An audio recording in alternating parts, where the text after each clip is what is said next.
एक के बाद एक भारतीय बैंकों में ग्लोबल बैंकिंग कंपनियों की हिस्सेदारी खरीदने की खबरें सामने आ रही हैं। हाल ही में जापान की बैंकिंग कंपनी एसएमबीसी ने येस बैंक में हिस्सेदारी खरीदी है और अब दुबई का सबसे बड़ा सरकारी बैंक एमिरेट्स एनबीडी भारत के आरबीएल बैंक में बड़ा निवेश करने की तैयारी में है। लेकिन सवाल यह है कि आखिर क्या भारत का बैंकिंग सेक्टर अब ग्लोबल प्लेयर्स के रडार पर है? आखिर इस डील का खेल क्या है? इस डील से किसे क्या फायदा होगा और साथ ही इसका असर इन्वेस्टर्स और आम ग्राहकों पर क्या होगा?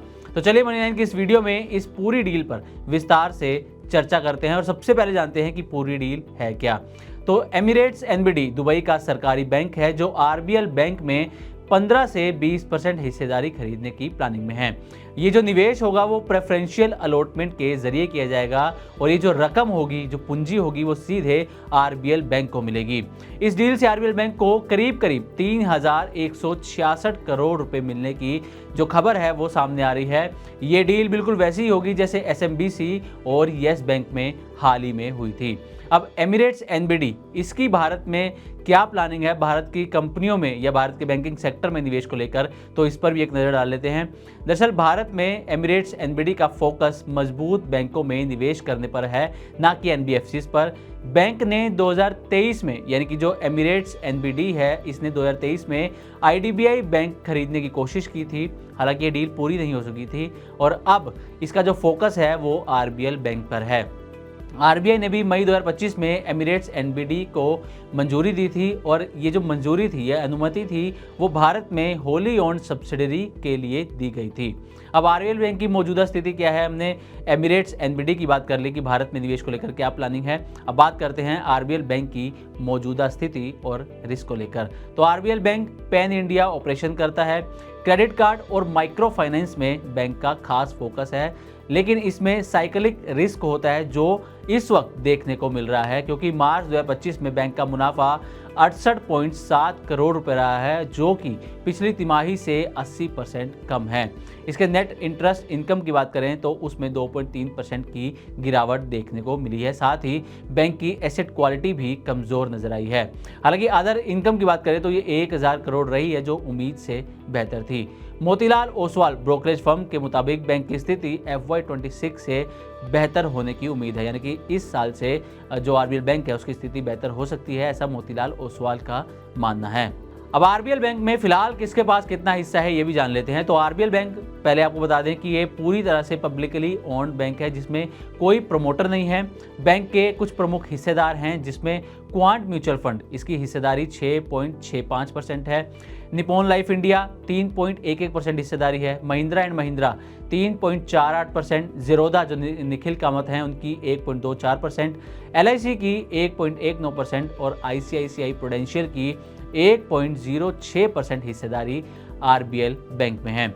वहीं ब्रिटिश इंटरनेशनल इन्वेस्टमेंट, जो कि यूके का सरकारी इन्वेस्टमेंट फंड है, उसने अप्रैल में अपनी 3.82% हिस्सेदारी जो है वो आरबीएल बैंक में बेच दी है। अब ये तो हो गई आरबीएल बैंक और एमिरेट्स एनबीडी की डील पर चर्चा। अब हमने जैसा कि शुरुआत में बताया था कि येस बैंक और एसएमबीसी में भी डील हुई थी, तो वो डील क्या थी, एक नज़र उस पर भी डाल लीजिए।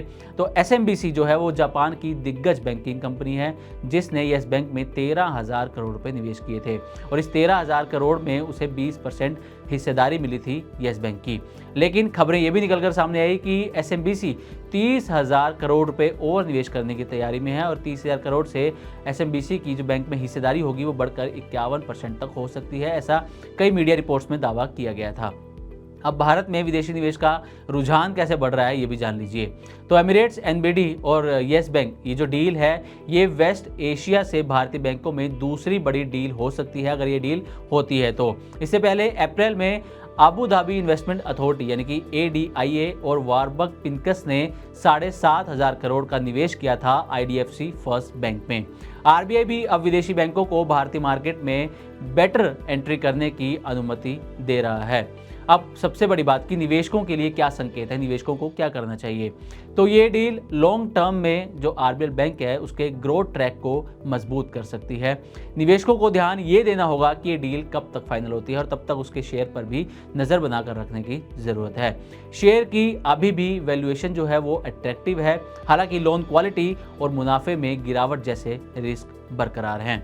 अब जाते जाते आरबीएल बैंक के शेयरों की परफॉर्मेंस पर भी नजर डाल लेते हैं। तो 2 जुलाई दोपहर 12:30 बजे तक आरबीएल बैंक के शेयरों में करीब 1.5% की गिरावट देखने को मिली है और शेयर 256 रुपये के आसपास कारोबार करते हुए नजर आए हैं। लेकिन पिछले 5 दिनों में शेयर में 8.5% से ज़्यादा की तेज़ी देखी गई है और एक महीने में करीब 20% का रिटर्न आरबीएल बैंक के शेयर ने अपने इन्वेस्टर्स को दिया है। पिछले 6 महीने का रिकॉर्ड देखें तो पिछले 6 महीने में शेयर में 61% से ज़्यादा की तेज़ी दर्ज की गई है, यानी कि बैंक के शेयरों में तेज़ी लगातार बरकरार है। तो कुल मिलाकर एमिरेट्स एनबीडी की इस संभावित डील से साफ है कि भारतीय बैंकिंग सेक्टर ग्लोबल इन्वेस्टर्स के लिए हॉट डेस्टिनेशन बनता जा रहा है। अगर ये डील फाइनल होती है तो आरबीएल बैंक के लिए ये एक नई पूंजी, नई स्ट्रेटजी और नई स्पीड की शुरुआत होगी। इन्वेस्टर्स को इस डील पर नज़र रखनी चाहिए क्योंकि ये भारतीय बैंकिंग में फॉरेन पार्टनरशिप की बड़ी कहानी बन सकती है। तो उम्मीद करते हैं कि हमारी तरफ से दी गई जानकारी आपको अच्छी लगी होगी। इसी तरह की और भी वीडियोस के लिए देखते रहें मनी 9 और सब्सक्राइब करें हमारा चैनल। साथ ही बिजनेस और पर्सनल फाइनेंस से जुड़ी तमाम खबरों को आप हमारी वेबसाइट money9live.com पर भी पढ़ सकते हैं। मनी 9 लाया है मेंबरशिप प्रोग्राम मनी 9 प्राइम। अब आपके दिमाग में कई सारे सवाल होंगे, मसलन आखिर क्या है ये मनी 9 प्राइम, आपके लिए यानी दर्शकों के लिए इसके क्या फायदे हैं, और एक बड़ा सवाल ये कि मनी 9 प्राइम से आखिर जुड़ना कैसे है। तो इसकी पूरी जानकारी हम आपको देने जा रहे हैं। मनी 9 प्राइम में 3 प्लान होंगे, इकोनॉमी, स्टैंडर्ड और वीआईपी। तो फटाफट ज्वाइन कीजिए YouTube पर मनी 9 प्राइम। ज्वाइन करने के लिए मनी 9 के YouTube पेज पर जाइए, होम पेज पर मिलेगा ज्वाइन बटन, इसे क्लिक करें, अपनी पसंद का प्लान चुनें और बस हो गया, अब आप रहेंगे सबसे आगे।